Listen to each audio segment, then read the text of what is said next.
नमस्कार, खबरों में आप सभी का बहुत स्वागत है। आपके साथ मैं हूं सचिन वर्मा। रुद्रप्रयाग से बीजेपी विधायक भरत चौधरी को कैबिनेट मंत्री बनाया गया है। ऐसे में मंत्री बनने के बाद उन्होंने अधिकारियों के साथ बैठक की। साथ ही अब उनकी क्या प्राथमिकताएं हैं, उसको लेकर हॉर्नेबल टीवी ने कैबिनेट मंत्री भरत चौधरी से खास बातचीत की है। कैबिनेट मंत्री भरत चौधरी जी हमारे साथ मौजूद हैं। सर, नई जिम्मेदारी मिली है, किस तरह से निभा रहे हैं सर? देखिए, मैं सबसे पहले माननीय मुख्यमंत्री जी का धन्यवाद करूंगा कि उन्होंने मुझे ये जिम्मेदारी सौंपी है। और मुझे बहुत अच्छा लग रहा है कि देर से ही सही लेकिन एक जिम्मेदारी मिली है। और जिस तरह से पूरा जीवन मैंने जनता के बीच में बिताया है, जनता की सेवा में बिताया है, तो आज मुझे कुछ और सेवा करने का मौका मिल रहा है, तो इसलिए मैं बहुत प्रसन्न हूँ। सर, ग्रामीण विकास विभाग आपको मिला है और ग्रामीण क्षेत्रों में किस तरह से विकास कार्य होंगे, किस तरह का रोड मॉडल आप लोगों ने तैयार किया है? देखिए, हमारे प्रदेश का मैक्सिमम हिस्सा जो है वो ग्रामीण क्षेत्र है। नगरीय क्षेत्र हमारे यहाँ कंपैरेटिवली काफ़ी कम है। इसलिए ग्राम्य विकास एक महत्वपूर्ण विभाग बन जाता है। तो मेरा ये प्रयास रहेगा कि ख़ास तौर पे जो बेरोज़गार युवा हैं उनको मुख्य धारा में ला करके, क्योंकि सबको सरकारी नौकरी मिल पाना नामुमकिन है, तो उनको स्वरोजगार की ओर, सेल्फ एम्प्लॉयमेंट की ओर बहुत सारी योजनाएं भारत सरकार की चल रही हैं। उनके ज़रिए उनको नौकरी मांगने के बजाय नौकरी देने की स्थिति में लाने का हम प्रयास करेंगे। और उसके लिए चाहे वो केंद्र पोषित योजनाएं हों, चाहे वो उत्तराखंड सरकार की योजनाएं हों, उनके माध्यम से काम करेंगे। सर, प्रधानमंत्री सड़क योजना के तहत सड़कों का जाल बिछाया जा रहा है, उत्तराखंड सरकार भी काम कर रही है। किस तरह रूप में इन सड़कों को फैलाने का काम बाग आप आगे करेंगे? देखिए, आपकी जानकारी में बता दूं, 182 सड़कों के टेंडर आज ही फ्लॉट हुए हैं 24 मार्च को। तो इसको भी मैं अपनी खुशकिस्मती मानता हूं कि पहले ही दिन जो है वो 184 सड़कों का टेंडर हुआ है और 200 से अधिक सड़कें हमारी अभी भारत सरकार में गई हैं। फेज़ 4 में 1492 सड़कें उत्तराखंड की स्वीकृत हुई हैं। तो मुझे लगता है कि फेज़ 4 के कंप्लीट होते होते उत्तराखंड के लगभग हर बसावट को हम सड़क मार्ग से कनेक्ट कर चुके होंगे। जी। क्योंकि सर बैठक भी आपने ले ली है, किस तरह की बैठक रही, क्या कुछ आपके ओर से दिशा निर्देश भी पहली बैठक में दिए गए सर अधिकारियों को? देखिए, आज एक औपचारिक किस्म की ये बैठक थी जिसमें परिचय हुआ और एक सरसरी तौर पर जिसको हम कहते हैं विहंगावलोकन हमने विभाग की योजनाओं का किया। और सभी अधिकारियों को ये निर्देश दिए हैं कि वो अपना अपना होमवर्क करके बाद में मैं सबसे अलग से मिलूँगा, हर योजना की समीक्षा करूँगा और उन संभावनाओं का पता लगाएंगे जहां हम योजनाओं को तेज़ी से आगे बढ़ा सकते हैं। सर, अंतिम सवाल मेरा ये है कि 2027 के इलेक्शन भी अब सामने हैं, किस तरह की तैयारियां हैं? क्योंकि पहले तो विधानसभा वाइज आप देख रहे थे, लेकिन अब पूरे प्रदेश में भी एक रोल।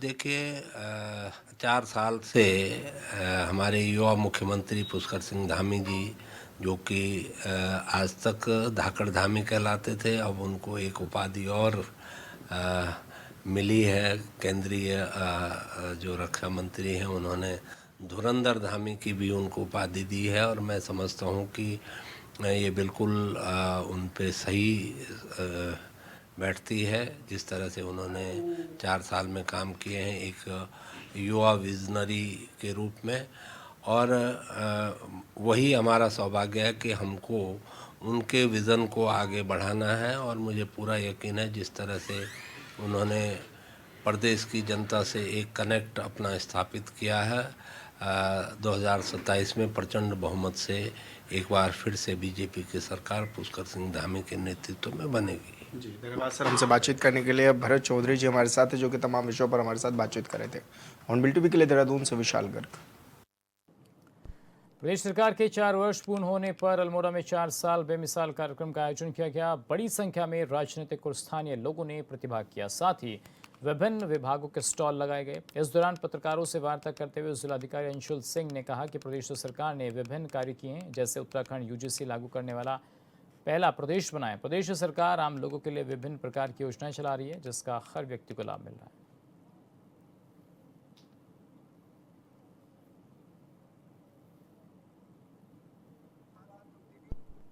जन की सरकार करेंगे आपके द्वार के 4 साल का कार्यक्रम कर रहे हैं। जैसे कि माननीय मुख्यमंत्री जी की स्पीच चल रही है, जो विगत वर्षों में यहाँ हमारे द्वारा आर्थिक ढांचा क्रिएट किया गया है, नए उद्योगों को लाया गया है, नकल विरोधी कानून बनाया गया है, धर्मनिरपेक्षता करते हुए ये इंश्योर किया गया है जो उत्तराखंड की जो संस्कृति है उसे कैसे प्रोटेक्ट किया जाए। 4 धाम यात्रा के लिए रोड्स को इम्प्रूव करा गया है। तो आप देख सकते हैं कि विभिन्न उसमें सेक्टर्स में सरकार के द्वारा जो काम किया गया है उसको जनता के द्वारा हम लेकर जा रहे हैं, उनको बता रहे हैं।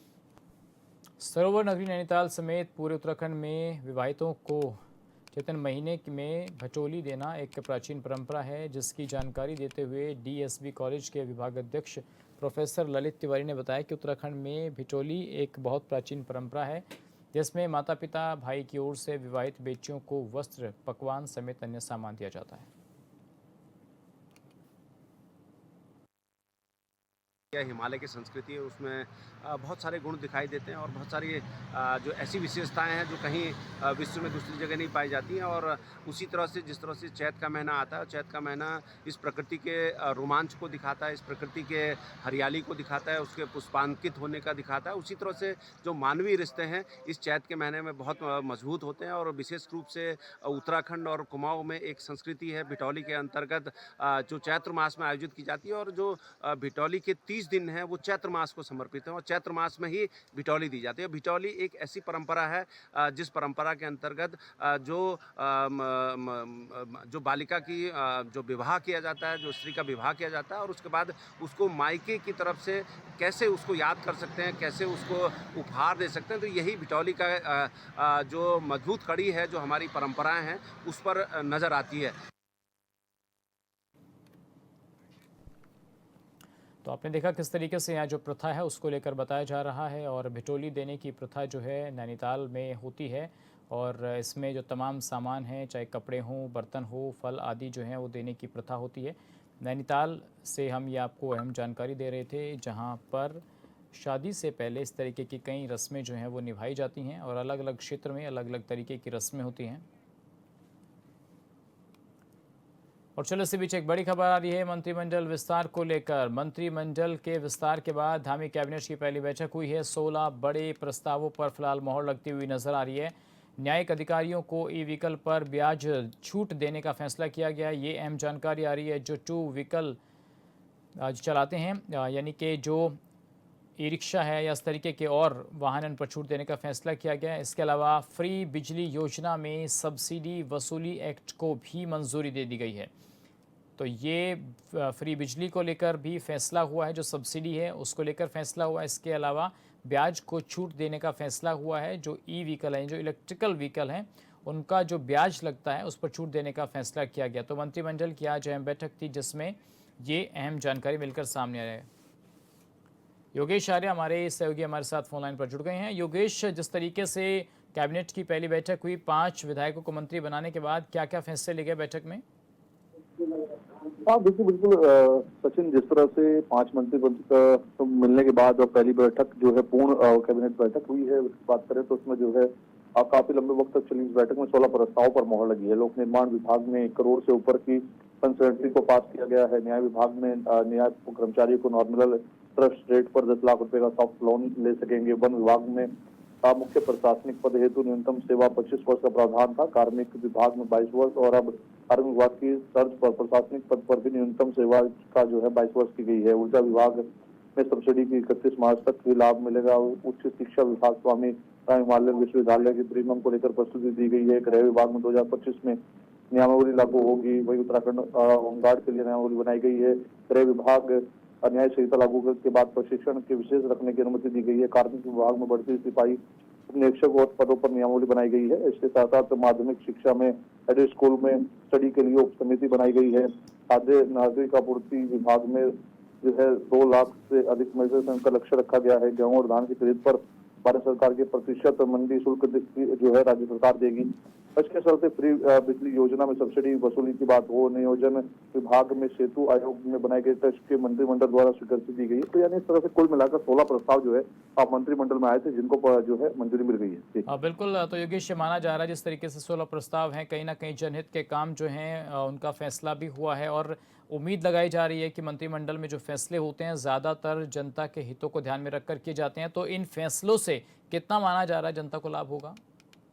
देखिए, बिल्कुल इनका जनता को लाभ होता हुआ नजर आएगा, क्योंकि 16 प्रस्ताव है, चाहे फिर विभागीय स्तर पर, चाहे फिर बिजली योजना में सब्सिडी वसूली एक्ट की मंजूरी की बात हम कर लें, चाहे गेहूं धान खरीद पर भारत सरकार प्रतिशत मंडी शुल्क सरकार देगी उसकी बात कर लें, जो है लक्ष्य रखा गया है उसकी बात कर लें, कार्मिक विभाग में सिपाही निरीक्षक पदों पर नियमावली बनाई गई है, उसमें उनको फायदा होता नजर आएगा। तो इसके चलते जो है बिल्कुल निश्चित तौर पर 16 जो प्रस्ताव है जनहित के लिए लाए गए हैं और आने वाले वक्त में इनका जो लाभ है वो होता हुआ नजर आएगा। जी, चलिए योगेश, आपका शुक्रिया तमाम जानकारी के लिए। तो आपको बड़ी खबर बता रहे हैं किस तरीके से न्यायिक अधिकारियों को ई व्हीकल पर ब्याज देने के फैसले हुए हैं। 16 प्रस्तावों पर मुहर लगती हुई कैबिनेट के इस बैठक में नजर आ रही है। तो देखना होगा जो फैसले कैबिनेट की बैठक में हुए उससे जनता को कितना लाभ मिलेगा। उत्तराखंड एसटीएफ और पुलिस की संयुक्त टीम ने अवैध हथियार तस्करी के खिलाफ बड़ी कार्रवाई करते हुए 2 शातिर तस्करों को गिरफ्तार किया है। इस संयुक्त अभियान में भारी मात्रा में ऑटोमेटिक हथियारों की बरामदगी हुई है, जिससे उत्तराखंड और उत्तर प्रदेश में सक्रिय एक बड़े गैंग का नेटवर्क ध्वस्त हुआ है। बता दें कि एसटीएफ की एंटी नारकोटिक्स टीम कुमाऊं ने कोतवाली जसपुर पुलिस के साथ मिलकर कार्रवाई की। इनके कब्जे से पंप एक्शन गन, पिस्टल और जिंदा कारतूस बरामद किए हैं। उत्तराखंड और यूपी में सक्रिय एक बड़े गैंग का नेटवर्क जो है ध्वस्त किया है। जसपुर से हम जानकारी आपको दे रहे हैं, जहां पर भारी मात्रा में ऑटोमेटिक हथियारों की बरामदगी हुई है। तो उत्तराखंड एसटीएफ और पुलिस की बड़ी कार्रवाई आप देख सकते हैं किस तरीके से यहाँ पर लोग इकट्ठा हुए हैं और पुलिस की से बड़ी कामयाबी माना जा रहा है। ऑटोमेटिक हथियारों के साथ 2 तस्कर को गिरफ्तार किया गया है। जो तस्कर हैं वो लगातार इस तरीके की कार्रवाइयों में संलिप्त थे, जहाँ पर कानून व्यवस्था को बनाए रखना पुलिस के लिए एक बड़ी चुनौती बना हुआ था और आए दिन इस तरीके की घटनाओं को अंजाम दिया जाता था। और उत्तराखंड और यूपी में ये लोग सक्रिय थे और एक बड़ा नेटवर्क जो है वो लगातार चलाते थे, जो पुलिस के लिए काफ़ी समय से सिरदर्द बना हुआ था। और पुलिस ने ये बड़ी कार्रवाई की है। पुलिस ने 2 लोगों को गिरफ्तार किया है। तो ऑटोमेटिक हथियारों के साथ देखिए, ऑटोमेटिक हथियार जो हैं कहां से इन लोगों तक पहुंचते थे। पुलिस इस तमाम एंगल पर जांच करेगी कि आखिर हथियारों की जो सप्लाई है वो इन लोगों को कहां से होती थी, कौन कौन लोग इस नेटवर्क में जुड़े हुए हैं और देश के किस हिस्से में इनका नेटवर्क फैला हुआ था। देहरादून में आयोजित NRIA चैप्टर के शिखर सम्मेलन में ग्लैमर, अनुशासन और स्वाद का अनोखा संगम देखने को मिला। रोमियो लेन में हुए इस हाई प्रोफाइल इवेंट में राज्य के शीर्ष प्रशासनिक अधिकारी, उद्योग जगत के दिग्गज और रेस्टोरेंट सेक्टर से जुड़े प्रमुख लोगों ने भाग लिया। कार्यक्रम के मुख्य अतिथि IG गढ़वाल राजेश रूप ने रिस्पॉन्सिबल ड्रिंकिंग को बढ़ावा देने और प्रशासन व NRI के बीच बेहतर समन्वय पर जोर दिया। वहीं श्रम आयुक्त PC डमका ने हॉस्पिटैलिटी सेक्टर में लेबर कंप्लायंस की अहमियता को रेखांकित किया।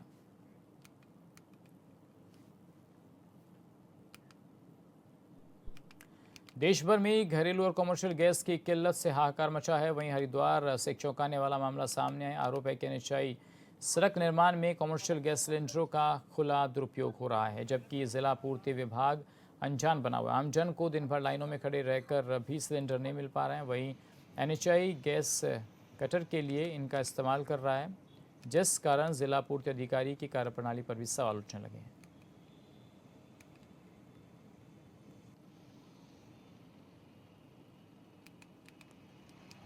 देवम भाई, गैस से कहा जो है कई बार आया है कि ऐसा है, तो अगर जो कार्यदायी संस्था होगी तो उससे बात की जाएगी। अगर वो नियम के अनुसार रही हो तो डेफिनेटली नोटिस दिया जाएगा। अभी जो कि 10 दिन पहले की बात है कि हमारे पास 10 दिन पहले से कमर्शियल गैस है, तो इसका मतलब वो अवैध तरह से अगर देखिए 10 दिन पहले दिशा निर्देश नहीं आए थे, अभी दिशा निर्देश मेरे ख्याल से पिछले हफ्ते ही आए हैं। तो अगर ऐसे कुछ कार्रवाई अभी की जा रही, मतलब उनके सिलेंडर इस्तेमाल किया जा रहा है, तो डेफिनेटली कार्रवाई की जाएगी। खबर चंपाव से, जहां लोहाघाट ब्लॉक के पंचेश्वर में बीते मंगलवार शाम करीब 4 बजे गुलदार ने रिवर ट्रेवल कैंप में सिक्किम निवासी यान पर हमला कर दिया। हमला वन विभाग की टीम के सामने हुआ, जिसमें यान गंभीर रूप से घायल हो गया। कैंप स्वामी डैनियल और स्थानीय युवकों ने बताया कि दोपहर से गुलदार कैंप के आसपास मंडरा रहा था। घायल को लोहाघाट उप जिला अस्पताल ले जाया गया, जहां प्राथमिक उपचार के बाद उन्हें चंपावत जिला अस्पताल रेफर कर दिया गया।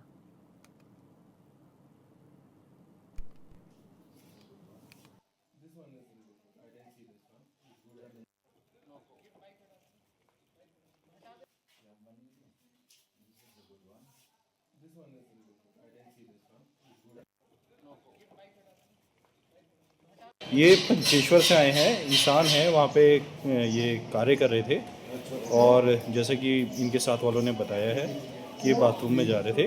वहाँ पहले से लिपर्ड बैठा हुआ था, उन्होंने इनके ऊपर अटैक किया। तो अटैक के बाद वैसे वाइटल्स तो स्टेबल हैं, हमने प्राइमरी ट्रीटमेंट पूरा दे दिया है और इनके राइट फोर आर्म में बड़ा उसका क्रॉस का निशान है जहाँ पे उसके पंजे लगे हैं। उसके अलावा लेफ्ट हैंड में इसके फोर हैंड में आगे की तरफ पूरा उसके दांत के निशान है। फिलहाल पेशेंट स्टेबल है। आगे इम्यूनोग्लोबिन के लिए और सर्जन के रेफरेंस के लिए हम इनको डिस्ट्रिक्ट हॉस्पिटल रेफर करें। सर्वप्रथम एक बॉडी आ रही थी पुल्ला क्षेत्र से, गेस्ट हाउस से नीचे को जा रही थी, तो आगे रास्ते में पहले एक जो शव यात्रा वाले लोग थे उनमें अटैक किया। उसके बाद वो लोग ज़्यादा थे तो उन्होंने हल्ला उल्ला करके भाग गया, नीचे को भाग गया। तो उसके बाद करीब 1 बजे की घटना है ये। फिर हमारे कैंप में पहुंचा तो वहाँ पहले हमारे ऊपर अटैक करने की कोशिश की, बट कुछ नहीं हुआ, हम लोग भाग गए थे अंदर। फिर उसके बाद ये भाग गया वहाँ से, काफ़ी देर रहा टेंट में, हमारे टेंट फाड़े इसने, टेंट के अंदर भी रहा। और उसके बाद फिर ये हमारे टेंट से ऊपर को चले गया हमें दिखाने।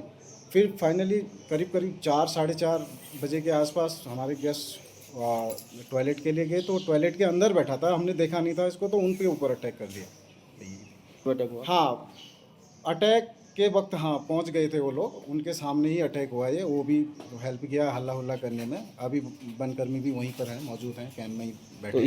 अभी तो अंडर कंट्रोल है, बट अब कह कुछ नहीं सकते, नियर बाई होगा कहीं ना कहीं वो, लेकिन लगी है फॉरेस्ट वहाँ पर। अभी अटैक यही हुआ कि वो लेपर्ड पहले आया अपने कैंप में, हम लोग छुप गए, अंदर घुस गए। वो आया, उसने थोड़ा तोड़फोड़ करा, फिर वो भाग गया।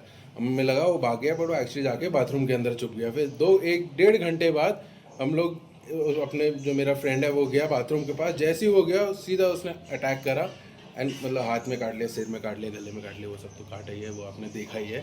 बट 100% पंचेश्वर में मैं काफ़ी साल से रह रहा हूँ, आई हैव नेवर सीन कि a leopard attack like this or behave like this. ये normal leopard नहीं है, this is a captured leopard which has been kept in a cage, and when leopards are kept in a cage they get that trauma. This leopard 100% had trauma. It is not a wild leopard, it's a captured leopard. तो विभाग से मैं ये कहना चाहता हूँ कि please इसको आप कैप्चर करिए, जैसे भी करिए, whatever you do, but leopards like this should not be there in the open. If you have captured a leopard and the leopard is injured, so then you should either, just put him down or do whatever is right for humanity. बना हुआ है, खतरा तो है ही। आप human की life ज़्यादा रहेगी या any animal, then that's up to the forest department what they feel, what is more important, and what has more weightage. For me, a human life is much more valuable than a life of a leopard, that too which is injured and which is attacking people. So rest, they can take care. Uttarakhand में आबकारी नीति और नई शराब licence को लेकर सियासत अपने चरम पर है। मुख्यमंत्री पुष्कर सिंह धामी ने मंच से जो बयान दिया, उनके उस बयान और नई दुकानों को जारी लाइसेंस के बाद विवाद और गहरा हो गया है। एक और मुख्यमंत्री अपनी सरकार के 4 साल के कार्यकाल को पारदर्शिता, सख्त फैसलों और बड़े राजस्व के तौर पर पेश कर रहे हैं, तो वहीं कांग्रेस इन फैसलों को जन विरोधी बता रही है।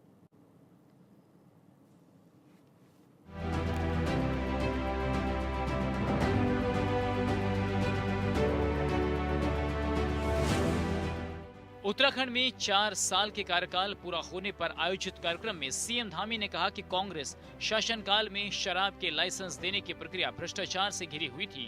पूरे सिस्टम का इस्तेमाल निजी स्वार्थों के लिए किया जाता था और राज्य को मिलने वाले राजस्व की भी अनदेखी होती थी। जबकि मौजूदा सरकार ने नीतिगत सुधारों और सख्त फैसलों के जरिए इस व्यवस्था को बदला है। मुख्यमंत्री का दावा है कि आज आबकारी और खनन जैसे क्षेत्रों से राज्य को 4 से 5 गुना तक अधिक राजस्व प्राप्त हो रहा है। जो सीधे विकास कार्यों में लगाया जा रहा है और प्रदेश की अर्थव्यवस्था को मजबूती मिल रही है। बात की जाती थी, वैसे कांग्रेस के समय में कैसे उस समय में शराब के लाइसेंस देने के नाम पर भ्रष्टाचार का खुला खेल चलता था और पूरे तंत्र को अपने स्वार्थ के लिए इस्तेमाल किया जाता था और इन क्षेत्रों से प्राप्त होने वाले राजस्व को भी ये कैसे डकार दिया करते थे। भाइयों बहनों, आज हमारी सरकार द्वारा सख्त और पारदर्शी निर्णयों का परिणाम है कि आबकारी और खनन जैसे विभागों से भी राज्य को पहले की तुलना में कई गुना अधिक राजस्व प्राप्त हो रहा है। भाइयों बहनों, हमारी सरकार देहरादून को एक आधुनिक और विकसित शहर बनाने के लिए पूरी प्रतिबद्धता के साथ निरंतर कार्य कर रही है। मुख्यमंत्री के दावों को मजबूती देते हुए बीजेपी के प्रदेश मीडिया प्रभारी मनवीर सिंह चौहान ने भी सरकार की नीति का बचाव किया। उनका कहना है कि पारदर्शी नीतियों और सख्त फैसलों का ही नतीजा है कि राज्य को आबकारी और खनन से रिकॉर्ड राजस्व मिला है। उन्होंने साफ किया कि नई शराब दुकानों के लाइसेंस किसी दबाव में नहीं बल्कि राज्य हित को ध्यान में रखकर दिए गए हैं। बीजेपी का दावा है कि अगर पिछले कांग्रेस कार्यकाल से तुलना की जाए तो राजस्व में कई गुना बढ़ोतरी हुई है। साथ ही उन्होंने कांग्रेस पर जनता को भ्रमित करने का आरोप लगाते हुए कहा कि केवल ये राजनीतिक बौखलाहट है। देखिए, प्रदेश के हित के लिए, उत्तराखंड राज्य के हित के लिए जो सबसे अच्छा और बेहतर हो सकता है वो सब काम हमारी उत्तराखंड की सरकार कर रही है। आदरणीय मुख्यमंत्री पुष्कर सिंह धामी जी कर रहे हैं। और प्रदेश का राजस्व अगर पिछले कांग्रेस कार्यकाल की अगर हम बात करें, चाहे आबकारी की बात करें, चाहे खनन की बात करें, अगर 4 से 5 गुना हमने राजस्व प्रदेश का बढ़ाया है, हमारे राज्य को आर्थिक लाभ हुआ है, तो ये कहीं ना कहीं हमारी नीतियों का ही परिणाम है। माननीय पुष्कर सिंह धामी जी की नीतियों का परिणाम है कि आज 4 से 5 गुना आबकारी और खनन में हमको राजस्व प्राप्त हुआ है। इसलिए ये नीतियाँ अच्छी हैं, इसलिए हमको राजस्व प्राप्त हो रहा है। लेकिन कांग्रेस सिर्फ और सिर्फ जनता को भ्रमित करने का काम कर रही है, केवल हैरान और परेशान होकर के बौखलाहट में इस तरह से बयानबाजी कर रही है, क्योंकि उनको मालूम है कि जनता ने उनको नकार दिया है और भारतीय जनता पार्टी के साथ 2027 के लिए जनता खड़ी है, इसलिए वो परेशान है। वहीं दूसरी तरफ कांग्रेस इस पूरी नीति और नए लाइसेंसों को लेकर लगातार हमलावर बनी हुई है। प्रदेश अध्यक्ष गणेश गोदियाल ने कुमाऊं मंडल में 55 नई शराब की दुकान खोलने के फैसले पर सवाल उठाते हुए इसे जन विरोधी करार दिया है। उनका कहना है कि सरकार सिर्फ राजस्व बढ़ाने पर केंद्रित है, जबकि इसके सामाजिक प्रभाव को नजरअंदाज किया जा रहा है। गोदियाल ने चंपावत और पिथौरागढ़ में नई दुकानों का उदाहरण देते हुए पूछा कि आखिर सरकार देवभूमि की सांस्कृतिक पहचान को किस दिशा में ले जाना चाहती है। उन्होंने चेतावनी दी है कि अगर सरकार ने इस फैसले पर पुनर्विचार नहीं किया तो कांग्रेस सड़कों पर उतरकर आंदोलन करेगी। कितनी अफसोसजनक और निंदनीय बात है कि मुख्यमंत्री को सिर्फ और सिर्फ इस प्रदेश में शराब की तिजारत नजर आ रही है। इसके अलावा मुख्यमंत्री जी का और कोई विवेक नहीं है। मुख्यमंत्री जी, आप जिस जिले से चुनकर आए हैं, अकेले एक छोटे से जिले चंपावत में 4 दुकानें आपने वहां स्वीकृत की, 15 दुकानें पिथौरागढ़ में आपने स्वीकृत की। क्या आखिर इस प्रदेश को कहां ले जाना चाहते हैं? और वो लोग, वो सांसदगण जो चुनाव के समय बड़ी बड़ी बातें करते हैं, उनको क्या अपनी रीढ़ पर खड़ा होकर मुख्यमंत्री जी को प्रश्न पूछने का उनके अंदर मादा नहीं है? ये पूछा जाना चाहिए उन सांसदों के द्वारा मुख्यमंत्री को कि इस प्रदेश को आप कहां लेके जा रहे हैं। उत्तराखंड में सत्ता पक्ष और विपक्ष के बीच शराब नीति को लेकर बहस है और पहाड़ के लोगों में आक्रोश है। और चलिए फिलहाल इस बुलेटिन में बस इतना ही। बाकी हम जानकारियों के लिए बने हॉर्नबिल टीवी के साथ। नमस्कार।